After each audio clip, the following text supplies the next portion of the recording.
Hey, how's it going? Welcome back to the shop. So today on what kind of wood Diggler is going to be playing with, we have some walnut and we have some maple. And out of that I'm going to make what I call my waterfall cutting board. It's an edge grain cutting board, so stay tuned, join me, and watch it unfold.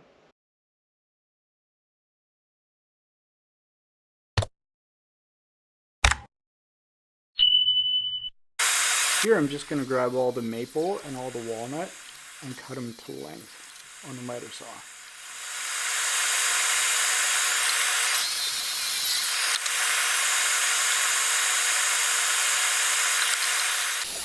I'm going to head over to the table saw. I'm going to take all the walnut and the maple and I'm just going to clean up one edge before I start cutting them into strips.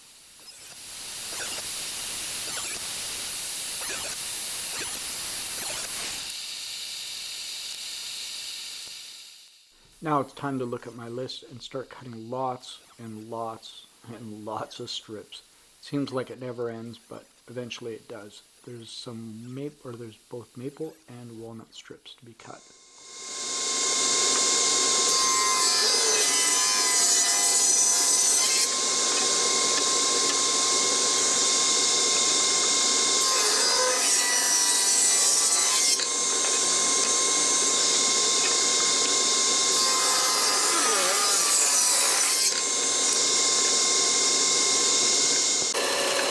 Now I'm going to go over to the bandsaw and I'm going to take a couple of the pieces of maple and some of the walnut and split them in half. This way it's got less wasted material and less sawdust.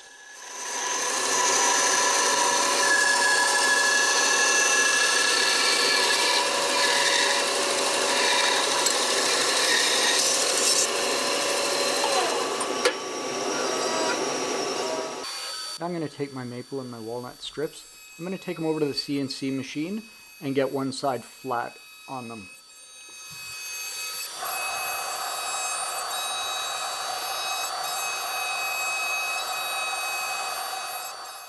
So do me a favor, put a comment down below. I'll try to respond to all the comments as well. Give me a like, subscribe, and smash the bell. This way you're notified whenever I put out a new video, and it also helps me out a lot. Thanks.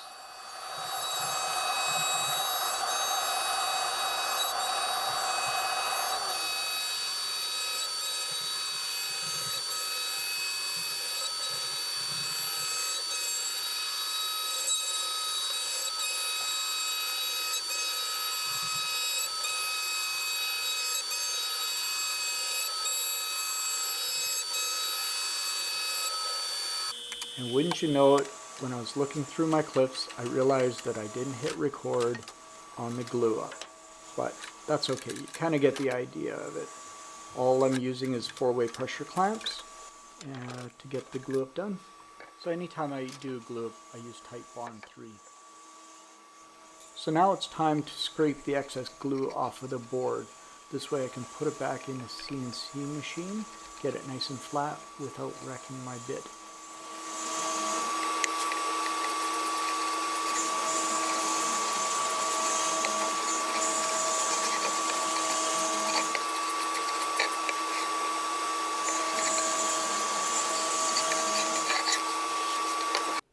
Now I bring the board back to the CNC machine to get it flat on one side before I run it through the drum sander and get it nice and parallel.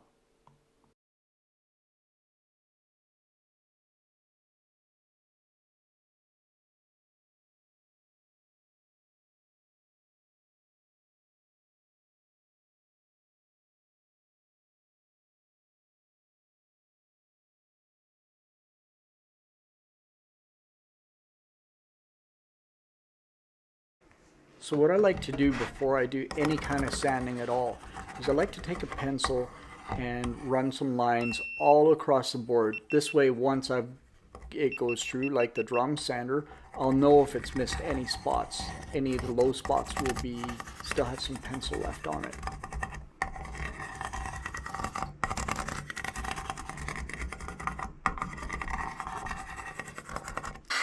So I've been asked why I use a drum sander versus a planer to get my boards to the thickness that I'm after.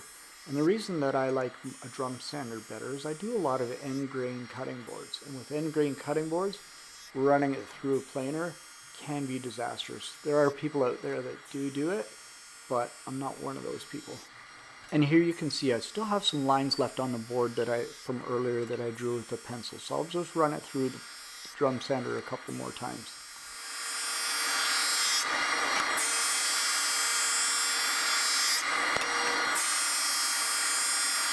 Now, one more time over to the CNC machine where I like to use it to cut handles in the bottom of the boards. I find it to be really nice, and it's got a great feel to it using the machine.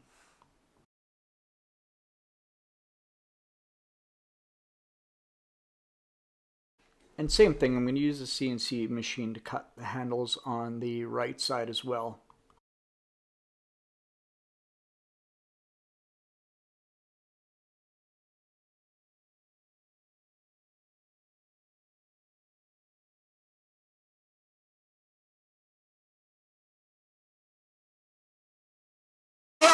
So what I noticed when I was assembling this is there was a small little void in the top of the board.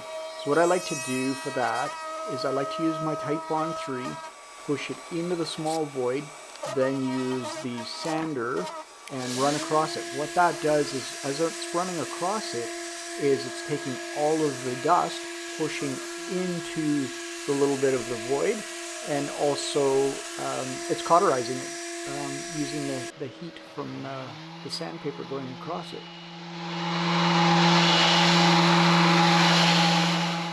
Now in this case I start with 80 grit sandpaper and work my way up to 220. The reason I start with 80 grit sandpaper is my drum sander is set up at 80 grit.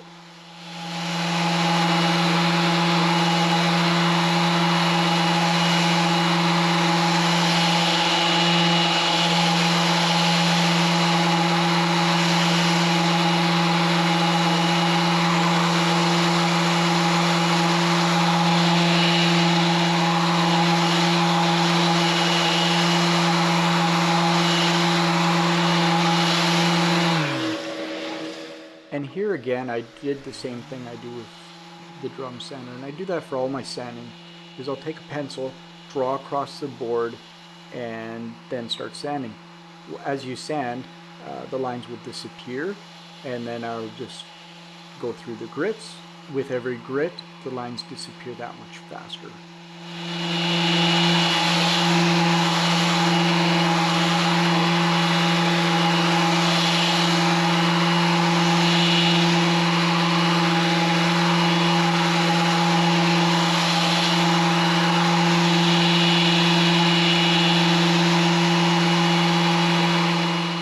So the other thing I forgot to record, and I did it off camera, is I raised the grain, then I did one more sand all the way to 220 before I do a mineral oil bath.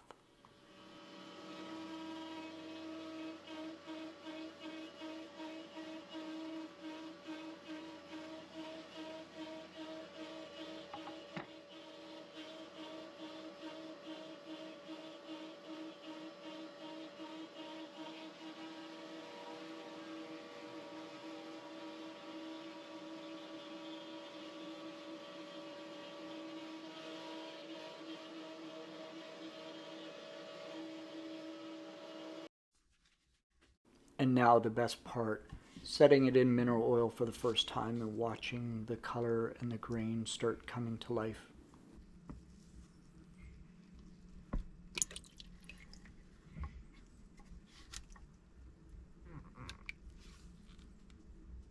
This is definitely my favorite part, having a look at it in the mineral oil. So I personally like to let the board sit in mineral oil for a couple hours to be able to absorb mineral oil right through. Now what I do is I remove the cutting board of the mineral oil, I set it on some stands and on a rack, and I let the excess oil just drip back in to the tub that I've got it sitting in. So what I also do is I also get a mineral oil beeswax mix and I wipe it on the board, both sides, front and back. I'll let it sit overnight and then I'll come back to it the next morning or afternoon and give it a wipe to remove all the excess beeswax. This way it has a nice protective coating on it for when the first person gets to use it.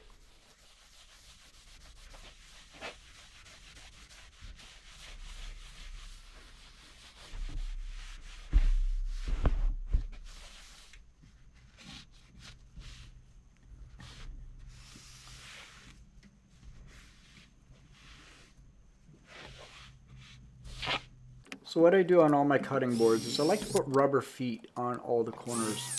A couple reasons for that. One is when you set it on the counter, it doesn't slip and move around.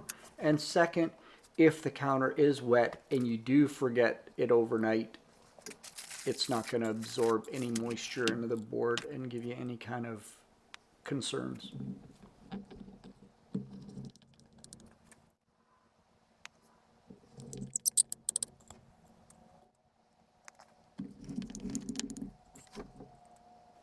I love how this thing turned out.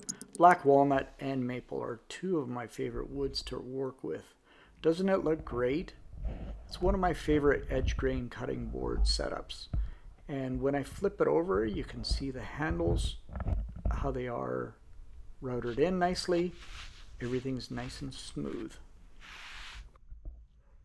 So I do appreciate you guys sticking around to the end of the video. Let me know in the comments what you think of this cutting board. It's definitely one of my favorites. Also, please subscribe and like the video if you like it. Thanks. Till next time. Diggler out.